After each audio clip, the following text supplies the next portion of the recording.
жақсы естіліп тұр. Жалпы мынау бір палаталы парламент құрылтай құру идеясының саяси жүйе үшін қандай артықшылықтары бар деп ойлайсыз? Жалпы өздеріңізге белгілі, еліміздің президенті Қасым-Жомарт Кемелұлы Тоқаев өзінің қыркүйектегі жолдауында осы екі палаталы бір палата құру жөнінде ұсыныс тасталған.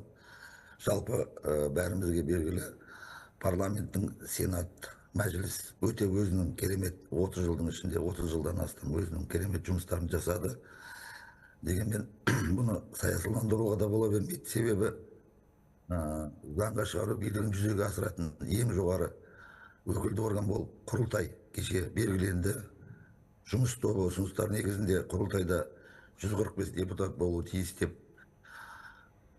шешімге келдік. Депутаттарға қойылатын талаптар қазіргі мәжіліс депутаттарына қойылатын талаптармен теңестірілді. Яғни 25 жастан асу және соңғы 10 жылда Қазақстанда тұрақты жұмыс жасау депутаттар пропорционалды сайлау жүйесі бойынша сайланатын болды.